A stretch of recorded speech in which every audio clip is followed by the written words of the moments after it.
Tantor Audio, a division of Recorded Books, presents Don't Puck With My Heart by Sarah Blue. Narrated by Alyssa Avery and Ash Beverly. Piper.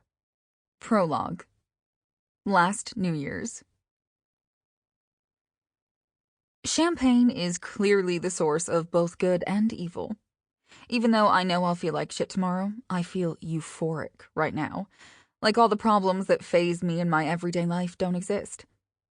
You know what exists, though? Alexi fucking Bandnin.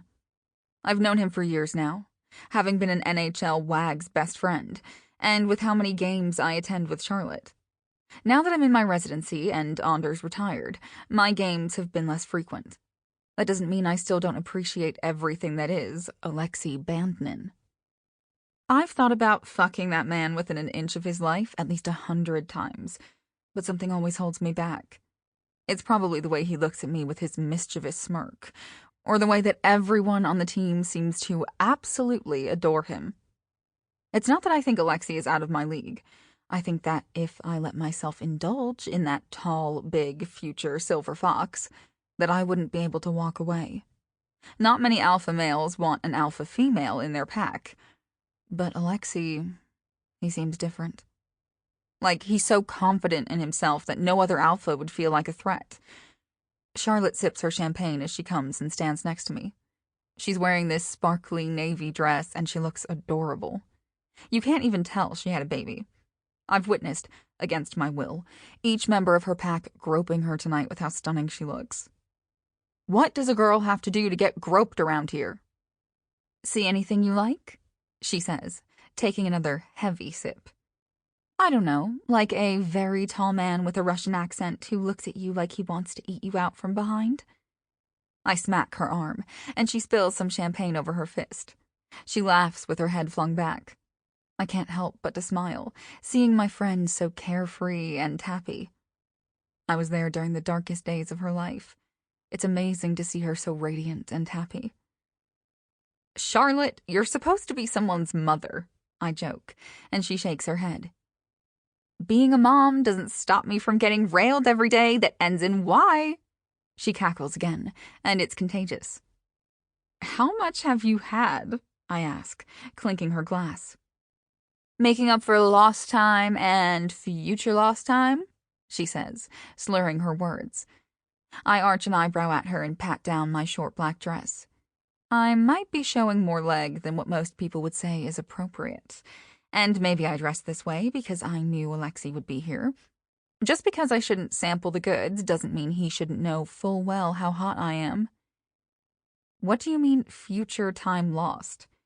Meaning my heat is coming up and I want another baby? I smile and bump her hip with mine. You're good parents, you know that? I learned from the best, she says, her eyes watering as she smiles. Yeah, you sure did. Both of us are quiet for a moment, remembering Kathy and how pivotal she was to both of our childhoods. The moment of sadness is quickly forgotten as we watch Eli shimmy over to where we're standing. Eli is absolutely wasted, his eyes heavy-looking as he turns up the music and stumbles over to his Omega. Dance with me, baby, he says, and Charlotte giggles as she takes his hand. I watch them dance, and other hockey couples follow suit and start dancing.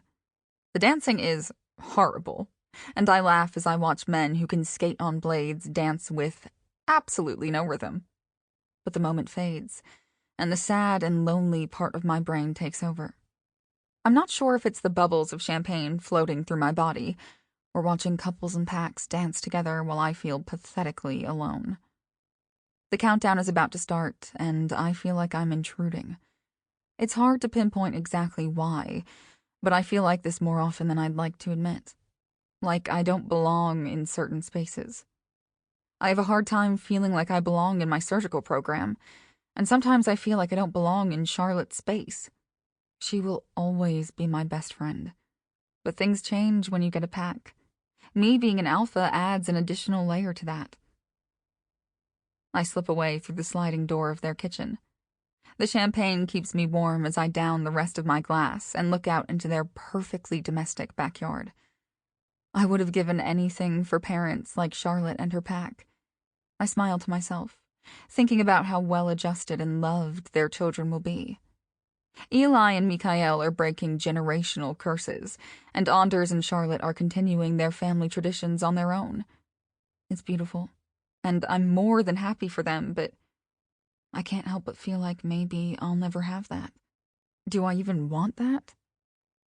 The sliding door behind me clicks, and I assume that it's Charlotte. Charles, I'm fine. I'll be right back in. I think you look more than fine, Piper. I shiver at the sound. His deep timbre does something for me. I spin around and tilt my head to look at him. Alexi always looks good, whether he's in his uniform or suits after games, but I think casual Alexi may be my favorite. God, I'd pay good-ass money to see him in a pair of sweatpants that are a size too small. I lick my lips and remember that I need to reply to his statement, his very flirty statement. Thanks for noticing. I always notice you. I clear my throat, and the thought of Alexi constantly noticing sends a pang of want through me. A want I shouldn't even be entertaining. Thanks, I say lamely, not knowing how to respond when his full attention is focused solely on me. For the champagne, or noticing how beautiful you are? I down the entire glass of champagne he hands me, and he just grins. Would you like another? Yeah. We should go inside. He looks me up and down and stares at my legs. He takes a step forward, and he's close. Close enough to kiss. It's cold as shit, and his scent is faint, but I can tell it's masculine and perfect. Are you cold? I could help with that. Oh, fuck, do I want this big, huge man to wrap me in his arms and warm me right the fuck on up. He smirks down at me, and isn't it just a huge blow to my ego that he knows exactly what effect he has on me? You could get me another glass of champagne. He rubs his chin. His beard is short right now, and it's dark and speckled with gray. It's hot. He's hot. Is it hot out here right now? Are we going inside, or should I bring it out here? He asks. He looks back down at my legs, and now I'm wet. Thank God it's cold that I'm not an Omega, or else he would know my whole wet panty situation right now. I'll be right back, he says to me, taking off his jacket and handing it to me. He looks like he wants to do more, but doesn't. He re-enters the house, and I wrap myself in his jacket, his scent permeated in the soft material, and I sigh at the scent. It doesn't make me lose control like an Omega scent might, but it feels comforting and warm nonetheless. I hug myself, and the last 2 flutes of champagne hit, my skin buzzing and a sense of easy-goingness flowing through me. It's definitely the drinks making me feel like a sex-crazed lunatic. If I had my wits about me, I definitely wouldn't be basically drooling as he speaks to me. But I needed a few drinks tonight. I needed to shut my mind off. Expectations of who I'm supposed to be are starting to weigh on me, and, well, the champagne helps me forget about all the shit piling up in my life. There are a lot of expectations of what a surgeon should be like, and I don't feel like I fit any of them. I know I'm smart, and I love helping people, but the job is more difficult than I imagined. What I need is an outlet. Someplace to let go and be me after spending so many hours meeting how others think I should act and portray myself. Shut the fuck up and enjoy tonight, I chastise myself as the door reopens. My body immediately responds to him as he holds an entire bottle of champagne up. Thought the bottle might be the best route, he says while taking a swig and handing me the bottle. The bottle where his perfect fucking man lips touched. I take an even bigger sip than he does. We both just stand there in the cold night for a few minutes, the silence between us comfortable, yet thick with sexual tension. We haven't had many conversations alone. We're always in a group setting where I can ogle him but not act on it. Being alone with him feels different. charged in a way that I'm not used to. It's the champagne. It's got to be the champagne. I take another sip, because what else am I supposed to do? Open my mouth instead and tell him how I want to climb him like a tree, but that's all? I can't handle a relationship right now, and as flirty as Alexi is, I don't think that's what he's looking for. I'm pretty sure he had his hoe phase a while ago. I lick my lips, liking that he's older. All of the men, beta men, I've dated before have been my age. That dress is something, he says, glancing down at me and looking at my legs that are likely to freeze off. It is, isn't it? I say, doing a little twirl and holding the bottle steady. He grins at me, and having his full attention on me feels more intoxicating than all this champagne does in this moment. I swallow thickly and turn my head toward the house. The noise in the house is loud, and I can hear every number of the countdown. They're at the number 5 when I hand the bottle back to Alexi. I'm not sure if it's all the champagne bubbles, but when I hear the cheers of Happy New Year inside of the house, I abandon all doubts. I tug on Alexi's tight blue dress shirt and crash his lips to mine. He doesn't hesitate, his hands cradling my face as he kisses me. Alexi doesn't hold back. He moans into my mouth and his tongue works against mine. He isn't rough with the kiss, more fervent than anything. My hands slide up his chest and I can't help but grip his soft hair.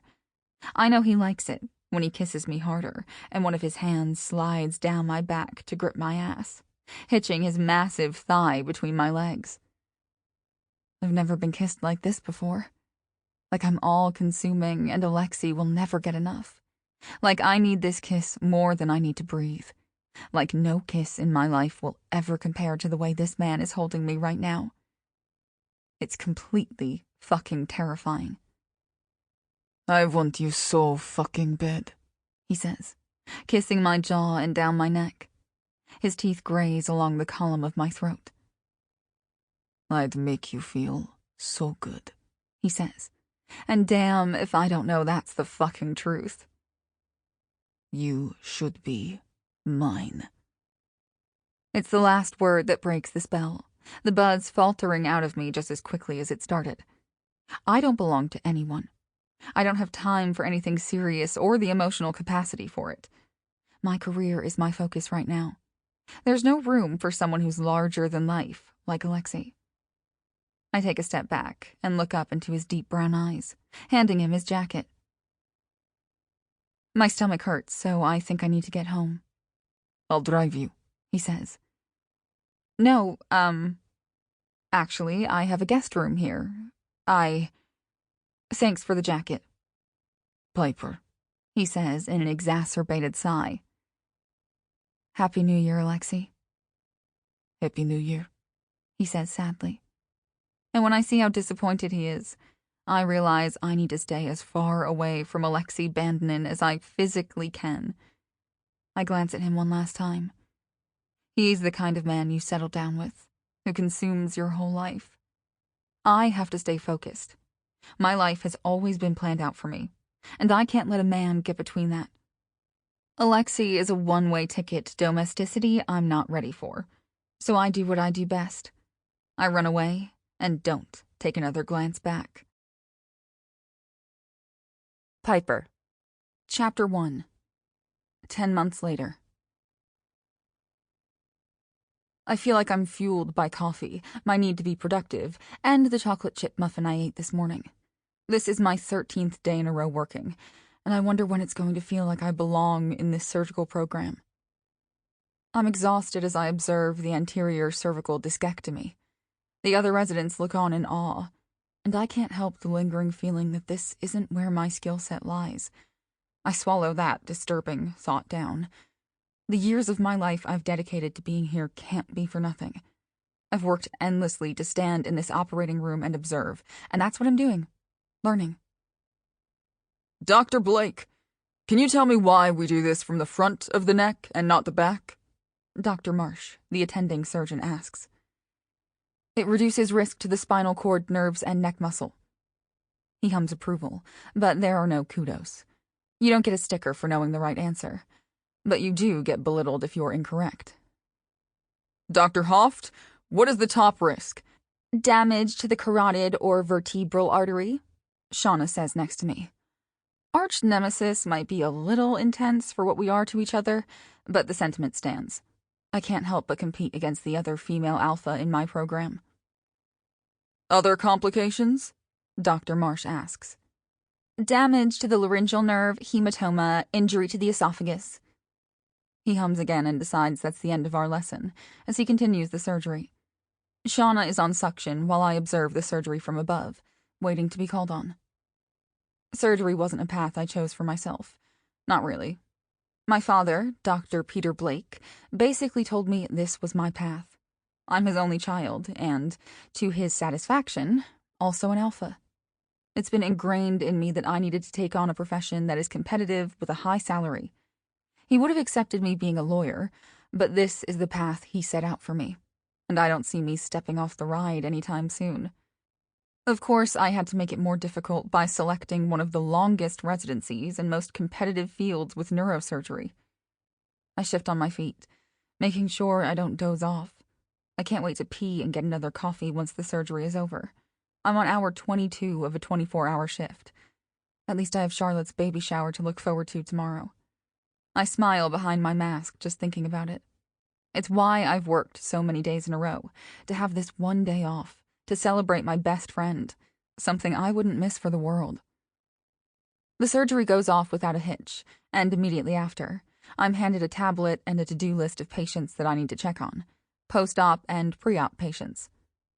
This is the part of the job I don't mind, interacting with patients and reassuring them that everything is going to be fine. I'm headed to Gil Florence's room when Shauna bumps into my shoulders. "Broken spine is mine," she says in her shitty little tone. Shauna is just as tall as me, but with reddish blonde hair that she always wears in a high ponytail. We're both the only female alphas in neurosurgery. Even if we weren't competing head-to-head, I'd probably still hate her. His name is Mr. Florence, and Dr. Paulson thinks she can possibly help him gain some movement with surgery. She's wasting her time. He's never going to walk again. But if she wants to do a kyphoplasty, I call dibs. That's when my competitive side kicks in. It's not about cutting for me. It's making sure that Shauna knows I'm better than her in every way. Also that she needs to stop being such an unfeeling bitch to our patients. I beat her to the room, but just barely. "How's your pain today, Mr. Florence?" I ask before Shauna has the chance. I told you to call me Gil. "How's your pain today, Gil?" I re-ask the question. He grimaces, and his wife Pam touches his shoulder. It's intense, especially on my side. He pulls back his blanket, and I do a quick examination before nodding and giving him a reassuring smile. His skin is purple and blue from where he fell, but the fact that he can feel that part of his body is a good sign. The fact that he still hasn't been able to move his toes is not. "I'll talk to Dr. Paulson about increasing your pain management. She should be in before 5 to speak to you about your options." Dr. Blake, is he going to be able to walk again? He's a handyman, so he needs to be able to get around. "The trauma from your fall is severe, but Dr. Paulson will go over your options when she's in this evening." It's hard speaking around the truth and not making promises to patients. It's one of the first things you learn. You can't make any guarantees or promises.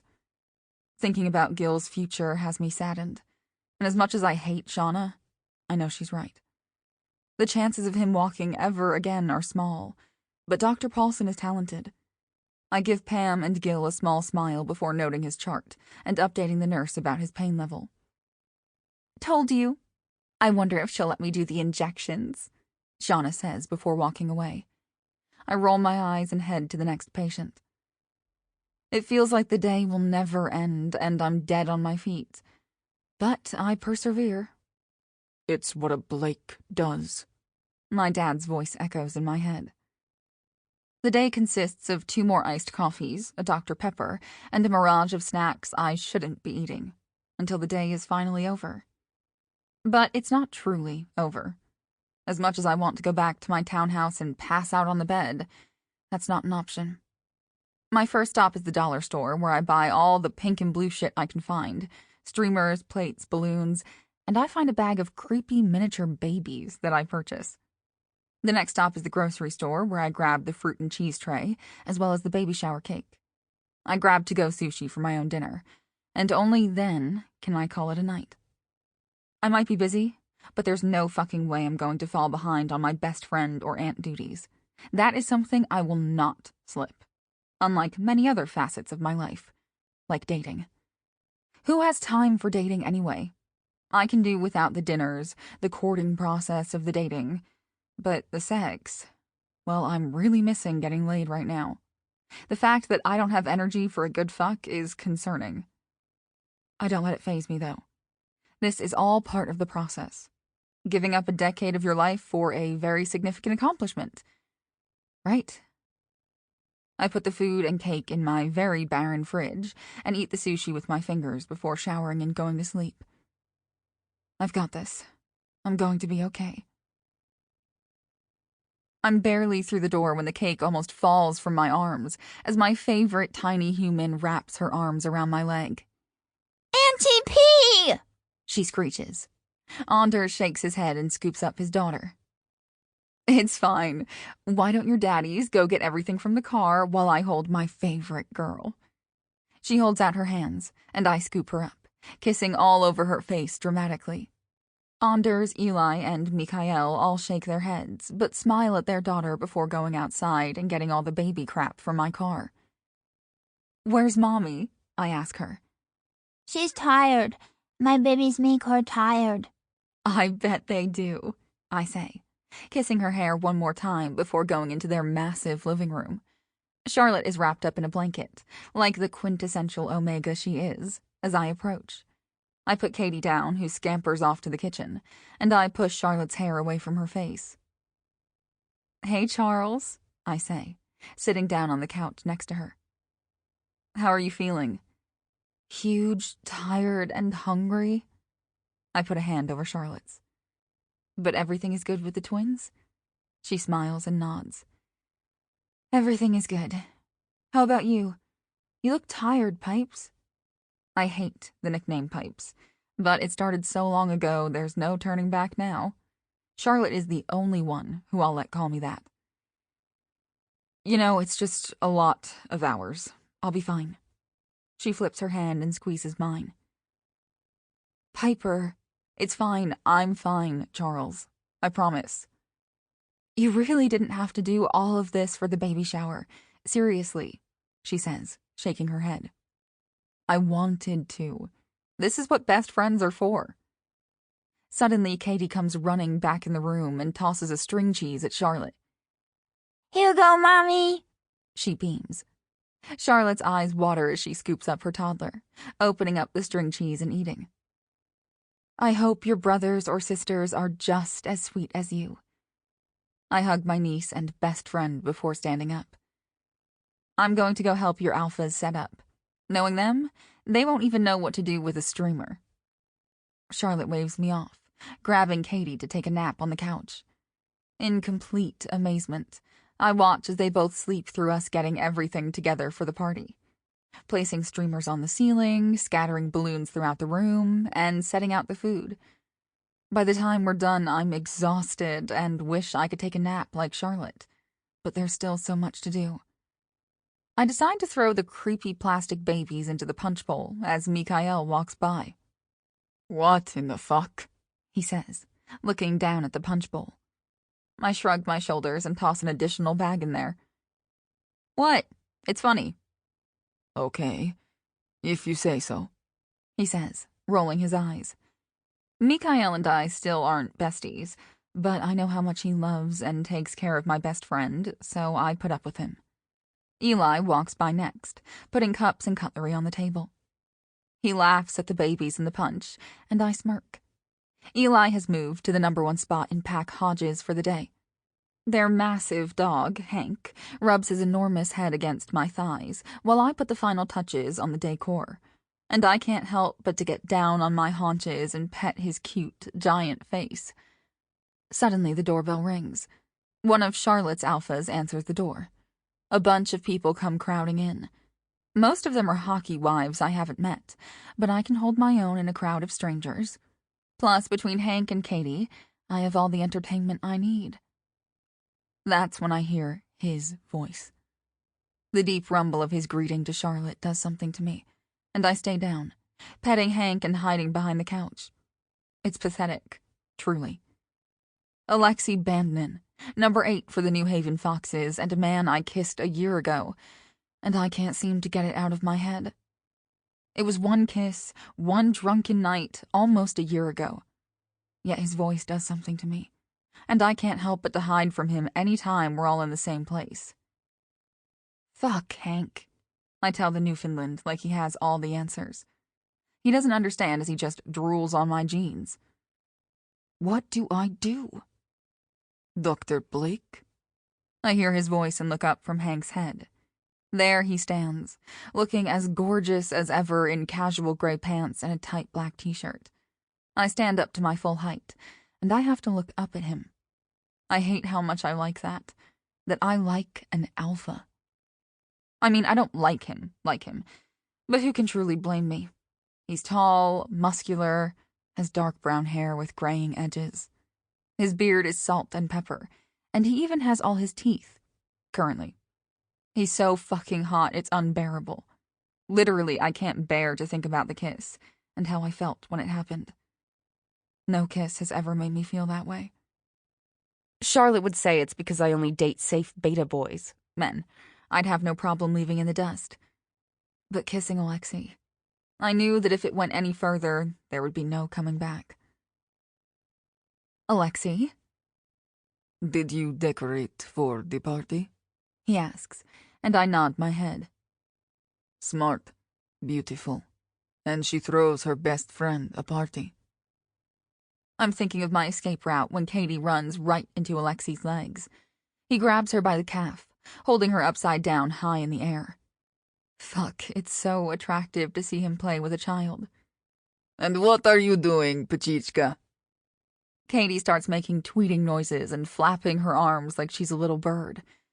I've got to get the fuck out of here before things get any more endearing. Uncle Lexi, let me down, she screeches. I swallow. Uncle? He flips her, tossing her in the air for a moment before letting her down. Katie goes around the room collecting balloons and acting like a bird. Alexi shrugs his shoulders and looks at me expectantly. She likes me. Yeah, what isn't there to like? He rubs his fingers through his hair, and I remember the one time my hands were tangled in it, and I swallow thickly. Are you coming to any of the games this season? Maybe, I say, knowing how hard it is to do anything with my schedule. But how convenient it is to admire him from afar while he's on the ice. This stupid crush is bullshit. Work has you busy? He asks. And it's the first time I can sense that he doesn't feel as confident as he appears. He's shifting his weight from side to side and stuffs his massive hands in his pockets. Now I'm thinking about his huge hands and how he cupped my face like I was something precious when we kissed. Red fucking alert! I've got to get out of here. I scan the room before answering his question. Residency is hard. But you enjoy it? He asks with an arch of his brow. Yeah, of course. I'm going to go check on Charlotte. He looks at me like he doesn't believe me, but says nothing as I skitter away like a scaredy cat. I nearly tumble over a pregnant Charlotte as she smirks at me. Piper, I say this with love. You're being such a little bitch right now. I grab the cake out of her hand and shove a huge bite in my mouth. Fuck off, Charles. She laughs as I stuff my face with the grocery store cake that is dry as fuck, feeling overwhelmed. I've been in such a dry spell, and just being around Alexi has stirred something inside of me. He wants you too, you know. Oh, I'm well fucking aware. And that's the terrifying part. Alexi. Chapter 2. I am a patient man, but I think I've lost the battle of wills when it comes to Piper. I'm ready to make a move. Sample complete. Ready to continue?